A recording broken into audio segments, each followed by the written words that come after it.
पन्नगे च सुरेन्द्रे च कौशिके पाद संस्पृशि निर्विशेष मनस्काय श्री वीरस्वामिने नमः। आयारो आगम में कहा गया है, विगिंच मंस सोनियम। एक इस सूक्त में साधना का एक मार्गदर्शन दिया गया है। साधु साधुपन स्वीकार करता है। कई बालक साधु बन जाते हैं, कई युवा अवस्था वाले साधु बनते हैं, कई 70-75 पार वाले भी, वृद्धावस्था वाले भी साधु बन सकते हैं। साधु जीवन में संयम की साधना करणीय होती है और संयम की साधना में जो बाधक तत्व लगे उनसे दूर रहने का भी प्रयास वांछनीय है। साधना में एक बाधा है कि शरीर का ज़्यादा उपचित होना, मांस शोणित का आधिक्य होना, शरीर खूब हृष्ट पुष्ट हो जाना। यहाँ दो बातें होती हैं। एक और कार्य करने का, साधना करने का साधन भी शरीर है, दूसरी ओर यह शरीर साधना में कहीं बाधक भी बन सकता है। तो एक संकड़ी गली या बीच के रास्ते से गुजरना होता है कि शरीर मेरा सक्षम भी रहे, कार्यक्षम रहे और साथ में साधना में बाधा भी पैदा न हो। एक साधु जो मानो अकेला विहार करने वाला, न कोई सामुदायिक जीवन है, न क्षेत्रों की संभाल है, बस एकाकी साधना करना है, वह तो भले शरीर को थोड़ा कमज़ोर भी कर दे, कोई बात नहीं, कोई ऐसी जिम्मेवारी भी नहीं है। शरीर में तकलीफ हो गई तो हो गई, पड़ा है कहीं, बैठा है, लेटा है, जो तकलीफ है तो है, कोई परवाह नहीं। एक तो वह साधना है। यूं दो प्रकार की साधना पद्धतियां हो जाती हैं। एक संगबद्ध साधना, दूसरी एकाकी साधना। दूसरी जो साधना है वो कोई विशिष्ट साधु अच्छी तरह कर सकता है। उस साधना में संग से मुक्त होकर, संग से अलग रहकर साधना के लिए लग जाना। पर उस एकाकी साधना की जो अर्हता बताई गई हो, वो अर्हता हो, तब तो मान लें वो साधना बढ़िया है, करें भले। वह अर्हता नहीं है और किसी भावना से कोई अकेला साधना करूँगा तो कठिनाई और नुकसान भी हो सकता है। एकाकी साधना प्राचीन काल में तो संभवतः यूँ उसका क्रम रहा ही होगा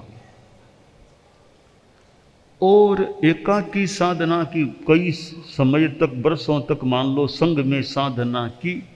अब विशेष साधना के लिए अकेला रहकर साधना करना हो सकता है, वह योग्यता है, और का स्वयं आचार्य भी चाहे कि अब मैं भी अकेला साधना करूं, तो बताया गया है कि आचार्य भी संग मुक्त होकर अकेले साधना कर सकते हैं, परंतु उनके लिए अपेक्षित है कि संग से मुक्त होने से पहले पीछे की व्यवस्था करें। वो किए बिना उस साधना में यूं नहीं जाना चाहिए, और पीछे की व्यवस्था के लिए अपने शिष्य को तैयार कर दे कि अब यह सक्षम है संग को संभालने में, तो फिर आचार्य संग के सामने अपनी बात रखे कि मैं अब विशेष साधना में लगना चाहता हूँ, अकेला रहकर साधना करना चाहता हूँ, मैंने पीछे की व्यवस्था का ध्यान दे लिया है और यह मेरा शिष्य है, इसको मैं अपना उत्तराधिकार सौंपता हूँ और अब संघ की सार संभाल का जिम्मा इसका रहेगा, और आप सब इसको मान सम्मान देना, यानी जैसे मुझे मान सम्मान देते थे अब इनको, इस शिष्य को मान, यह आपका आचार्य होगा, संरक्षक होगा, नेता होगा।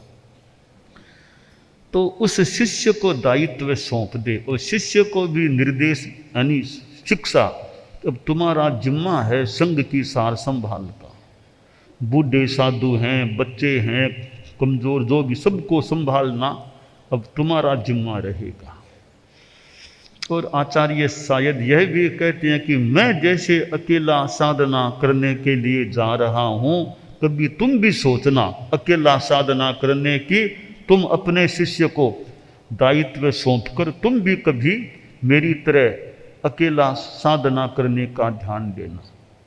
तो यह एकाकी साधना की बात हमें प्राचीन साहित्य में, ग्रंथों में मिलती है। वर्तमान में जो परिप्रेक्ष्य है उसमें तो आचार्य भिक्षु ने तो बहुत स्पष्ट कहा कि पंचम अर्घ में अकेला घूमना करना तो ठीक नहीं है, यानी अकेला रहकर साधना करना वो उतनी अर्हता आज सामान्यतया कठिन है।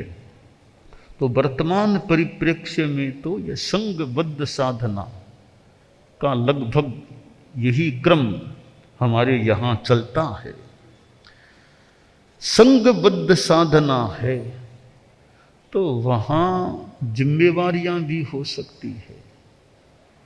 किसी साधु की कोई जिम्मेवारी, किसी साध्वी की कोई जिम्मेवारी है, वृद्धों की, रुग्णों की सेवा करने का भी कार्य है, बाल मुनियों की भी सेवा करना। तो सेवा करना है तो शरीर भी सक्षम होगा तो सेवा अच्छी कर सकेंगे। इसलिए भी शरीर मेरा स्वस्थ भी रहे, शरीर मेरा सक्षम भी रहे और मेरी साधना भी अच्छी चले, उसके लिए यह जो आयारों में कहा गया है, विगिंच मंस सोनियम, मांस और रक्त का विवेक कर, मांस और रक्त का उपचय मत करो, इतना उपचय मत होने दो कि तुम्हारी साधना में विकृति आ जाए। अब इसके लिए क्या करना चाहिए? इसके लिए कि भी शरीर स्वस्थ रहे और साधनानुकूल रहे तो खाने पर ध्यान देना चाहिए, भोजन पर ध्यान देना चाहिए, साधुओं को भी देना चाहिए और गृहस्थ हैं उनके लिए भी भोजन पर ध्यान देना अच्छा, हितकर, लाभदायी की स्थिति में निमित्त बन सकता है। भोजन शरीर के लिए है तो स्वाद के लिए नहीं खाना चाहिए।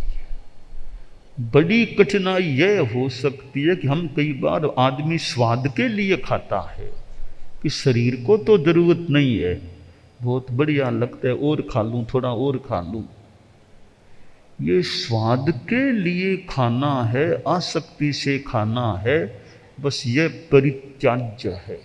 यह साधना को कुछ गड़बड़ाने वाली चीज भी हो सकती है। तो स्वाद में नहीं जाना, स्वाद के लिए नहीं खाना। मेरे शरीर को जो अपेक्षा है उसको ध्यान में रखते हुए अनासक्त भाव से मैं खाऊं। साधु के लिए ये अनासक्त भाव, अस्वाद भाव से खाना। अब आप लोग जो गृहस्थ हैं उनके लिए भी खाने का संयम अच्छा है कि खाने में थोड़ा उम्र का भी ध्यान दिया जाए। उम्र मेरी कितनी है? एक तो 25, 30, 20 वर्ष की उम्र है, जवानी है, तो मान लो शरीर भी उस चीज़ को हजम कर ले। अब उम्र आगे बढ़ गई है, 70 आ रहे हैं, 75 हैं, अब बच्चे की तरह तो है नहीं, जवान की स्थिति तो है नहीं। अब तो खान पान का लिमिटेड अपना खाना, ज़्यादा नहीं खाना। अब खाने से एक तो शरीर में तकलीफ हो, खाने का असंयम होने से शरीर में तकलीफ हो सकती है। दूसरी बात, साधना में तकलीफ हो सकती है। आदमी खाने में ऊनोदरी रखे, इतनी बढ़िया चीज है ऊनोदरी, भी थोड़ा खाने में कमी रखनी। अवमोदरी का अवम न्यून, ऊनोदरी न्यून, पेट को थोड़ा कम रखना, खाली रखना।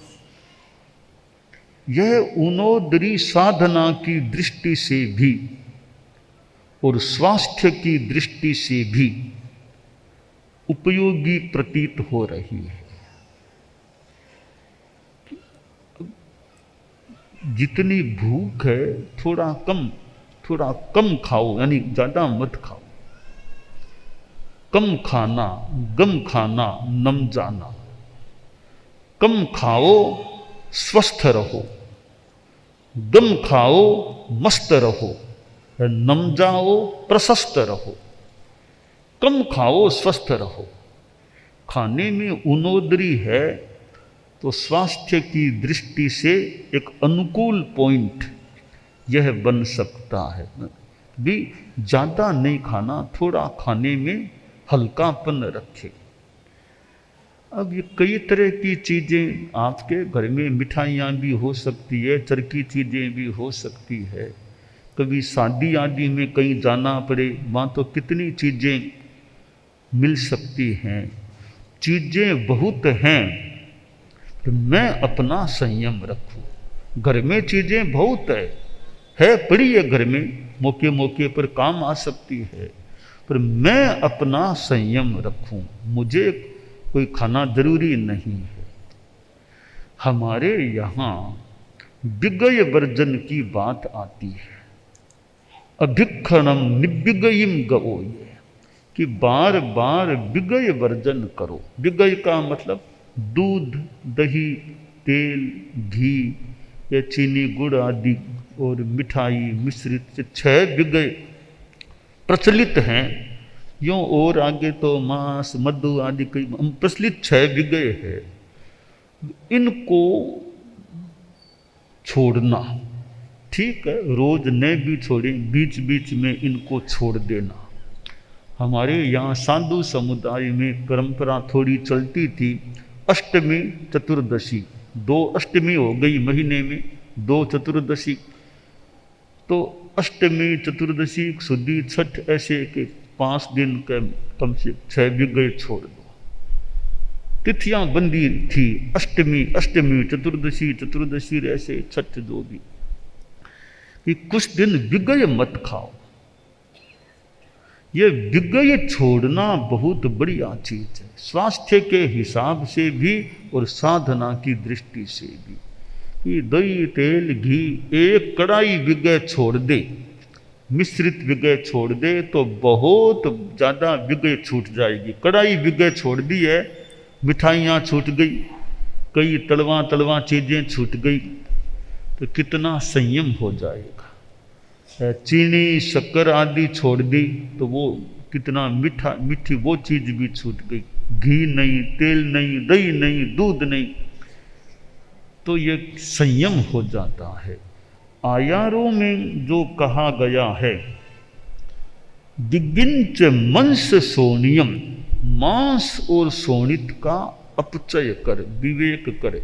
ज्यादा मांस मत न बढ़ जाए, ज्यादा रक्त न बढ़ जाए, जो साधना में बाधक हो वैसा न बढ़े। शरीर के लिए जितना आवश्यक हो स्वास्थ्य के हिसाब से उतना तो रखना हो सकता है। तो कम खाना, बस आदमी कम खाए और स्वस्थ रहे। गम खाना भी क्षमा धारण, कुछ कह दिया बोल दिया, गम खा लो, अपने मौन रखो, बोलो मत, सहन कर लो, मस्त रहो, कोई तनाव नहीं रखना, मुझे यह कह दिया तो कह दिया, दिमाग में टेंशन नहीं करना। तो गम खाओ, मस्त रहो और नम जाओ, प्रशस्त रहो। कि हर कहीं तो मान लो नमना जरूरी नहीं है। जो पूजनीय हैं उनके सामने नम जाना, प्रणाम करना, नमस्कार करना। संतों में भी बड़े संत हैं तो उनके सामने झुको, उनको वंदना करो। आप गृहस्थों में सांसारिक रूप में प्रणाम करने का चलता है, शिलाम प्रणाम करो। जो बड़े हैं उनको प्रणाम करना, शिलाम करना, यह संसार में भी यह परंपरा रही है, अभी भी चलती होगी कि बड़ों को प्रणाम करना। यह सांसारिक रीति रिवाज है, साधु परंपरा में भी है कि बड़ों को वंदन करना, नमस्कार। जो तुमसे बड़े हैं दीक्षा में उनको वंदना करना। तो नम जाओ, बड़ों के सामने नमो और प्रशस्त रहो, अच्छे रहो। भी नमने वाला है, प्रणाम करने, कोई अहंकार में रहे, झुके नहीं। जो वंदनीय हैं उनको वंदन भी नहीं करते, तो यह थोड़ी एक अहंकार की चीज हो सकती है। आचार्य श्री तुलसी परम पूज्य गुरुदेव, वे भी बड़े संतों को वंदना करते थे। कई बार भी बड़े संत यों चतुर्मास करके, चतुर्मास के बाद रास्ते में वो सामने आ जाते, तो क्वचित मैंने देखा गुरुदेव रास्ते में रोड के ऊपर भी नीचे बैठ करके बड़े मुनिवर को वंदना करते थे। पक्षी और आती तो वो संतों को यूं वंदना कर खमत खामना करना। पहले बहुत ज़्यादा कई बड़े संत होते थे तो कईयों को भी पक्षी आदि के दिन यूं निकट वो आ जाते, उनको वंदना करते। तो आचार्य श्री थे हमारे संघ के, वे भी पट्ट से नीचे जमीन पर विराजे हुए बड़े संतों को वंदना करते थे। तो यह हमारी रीति है, वंदना करना। रत्नाधिक है उनको वंदन करना, अच्छा है, बड़ों को वंदना करें। संस्कृत में कहा गया है, अभिवादनशीलस्य नित्यम वृद्धोपसेविनः चत्वारि तस्य वर्धन्ते आयुर्विद्या यशो बलम। कि जो अभिवादन करने वाला होता है, वृद्धों की सेवा करने वाला है, उसके विकास होता है, आयुष्य अच्छा हो सकता है, विद्या बढ़ती है, यश बढ़ता है, बल बढ़ता है। तो जो हमारे लिए वंदनीय हैं उनको सम्मान देना, वंदना करना, यह एक हमारे हित के लिए अच्छी चीज बन सकती है। तो कम खाओ, स्वस्थ रहो, गम खाओ, मस्त रहो, नम जाओ, प्रशस्त रहो।